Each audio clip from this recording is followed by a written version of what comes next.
Nama saya Kotrun Nada dari kelas 10 5 Aman 3 Kota Makassar. Kali ini saya akan menceritakan tentang kisah dakwah Islam periode Mekah. Yang pertama ada nasab dan kelahirannya. Nama lengkapnya adalah Muhammad bin Abdullah bin Abdul Muthalib bin Hashim bin Abdul Manaf bin Qusay bin Kilab bin Murrah bin Ka'ab bin Lu'ay bin Ghalib bin Fir bin Malik bin An-Nadar bin Kinanah bin Huzaimah bin Mudrika bin Ilyas bin Mudar bin Nizar bin Ma'ad bin Adnan. Nasab ini terus bersambung hingga ke Nabi Ismail alaihissalam, putra Nabi Ibrahim alaihissalam. Nabi Muhammad lahir pada tanggal 12 Rabiul Awal tahun Gajah sekitar tahun 570 Masehi. Ayah beliau bernama Abdullah bin Abdul Muthalib dan ibunya bernama Aminah binti Wahab. Ayah Nabi Muhammad meninggal dunia saat beliau masih dalam kandungan, sehingga beliau lahir sebagai anak yatim. Nabi Muhammad disusui oleh Halimah As-Sa'diyah dari Bani Sa'ad yang merawat beliau hingga usia sekitar 4 tahun. Setelah itu, beliau kembali ke pangkuan ibunya. Namun ketika beliau berusia 6 tahun, ibunya juga meninggal dunia dan beliau diasuh oleh kakeknya yang bernama Abdul Muthalib, kemudian oleh pamannya Abu Thalib setelah kakeknya wafat.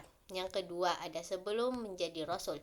Beliau dikenal sebagai Al-Amin atau terpercaya. Pada saat berusia 12 tahun, Rasulullah mulai berdagang dan di usia 15 tahun, beliau ikut perang Fijar.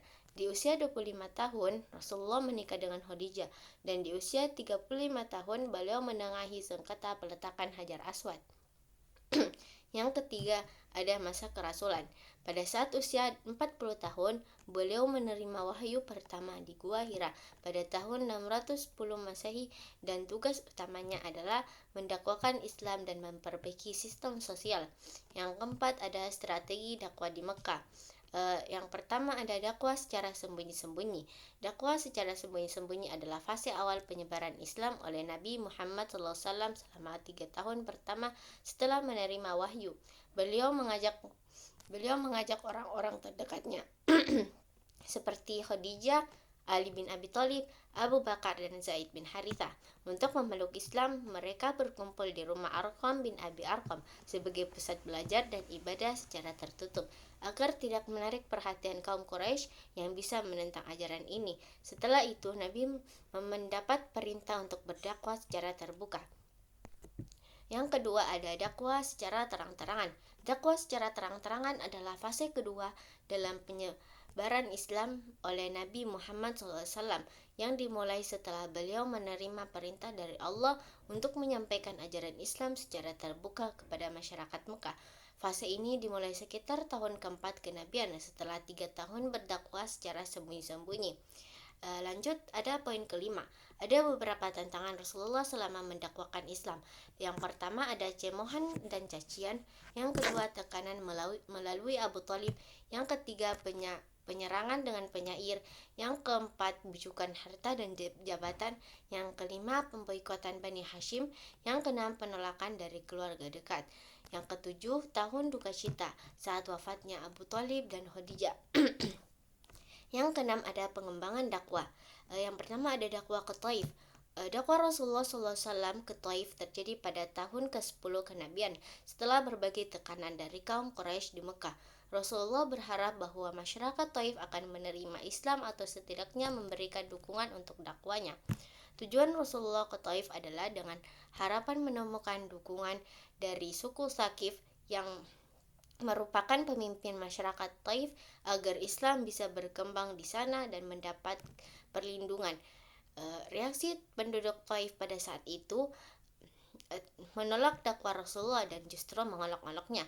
Mereka menganggap ajakan beliau sebagai hal yang aneh dan menolak untuk memeluk Islam. Tidak hanya menolak, penduduk Taif mengerahkan anak-anak dan orang-orang mereka untuk melempari Rasulullah dengan batu, melukai tubuhnya hingga beliau berdarah. Rasulullah dipaksa keluar dari Taif dalam kondisi terluka dan sangat letih. Meskipun diperlakukan dengan kejam, Rasulullah tidak membalas dengan amarah. Beliau justru berdoa kepada Allah agar penduduk Taif dan keturunan mereka suatu hari nanti menerima Islam. Rasulullah menunjukkan ketulusan dan kesabarannya meskipun mengalami penderitaan. Rasulullah pun mendapatkan pertolongan dari malaikat Jibril yang datang kepada Rasulullah dan menawarkan untuk menghukum penduduk Taif. Namun Rasulullah menolak tawaran tersebut dan berharap agar mereka bisa mendapat hidayah di masa depan.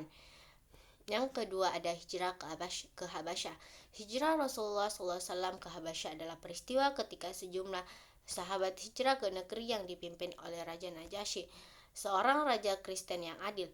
Hijrah ini terjadi dua kali, yaitu pada tahun kelima ada hijrah ke Habasyah. Hijrah Rasulullah SAW ke Habasyah adalah peristiwa ketika sejumlah sahabat hijrah ke negeri yang dipimpin oleh Raja Najasyi, seorang raja Kristen yang adil.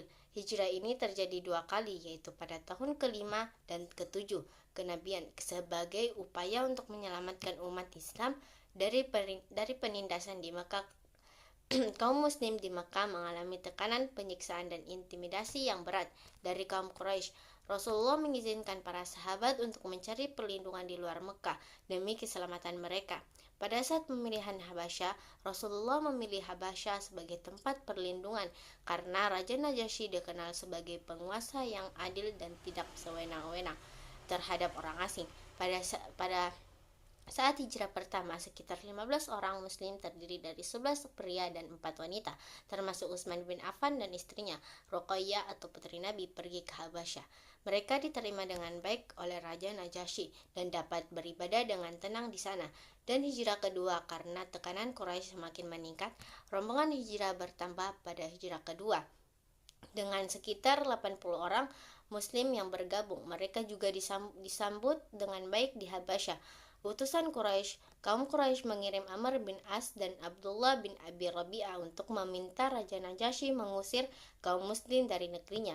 Namun setelah mendengarkan pembelajaran Ja'far bin Abi Thalib yang membacakan beberapa ayat Al-Quran tentang Nabi Isa, Raja Najasyi menolak permintaan Quraisy dan memberikan perlindungan kepada kaum muslim. Yang ketiga ada Baiat Aqobah.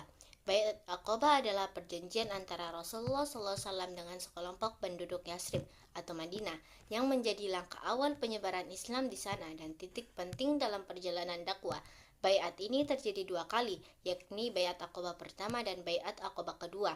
Baiat Aqobah pertama pada tahun 621 Masehi. Baiat ini diikuti oleh 12 orang dari suku Aus dan Khazraj yang di Yasrib.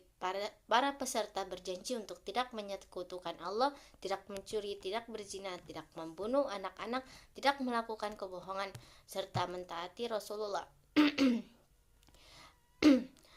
Baiat ini adalah janji untuk menerima ajaran Islam dan hidup sesuai dengan nilai-nilai Islam. Setelah Baiat Aqobah pertama, Rasulullah mengutus Mus'ab bin Umair ke Yasrib untuk mengajarkan Islam dan membina para muslim baru di sana. Baiat Aqobah kedua pada tahun 622 Masehi. Baiat ini diikuti oleh 73 pria dan 2 wanita di Yasrib, yang menunjukkan semakin banyaknya orang yang tertarik pada Islam, beserta berjanji untuk melindungi Rasulullah SAW dan kaum muslim seperti melindungi keluarga mereka sendiri. Mereka berkomitmen untuk siap berperang melawan siapa saja yang memusuhi Islam. Baiat Aqobah kedua menjadi landasan untuk hijrah Rasulullah dan para sahabat ke Yasrib, yang kemudian dikenal sebagai Madinah. Perjanjian ini juga menandai terbentuknya komunitas Islam yang kuat dan solid, siap mendukung serta membela dakwah Islam. Sekian dari cerita saya, mohon maaf bila ada kesalahan. Wassalamualaikum warahmatullahi wabarakatuh.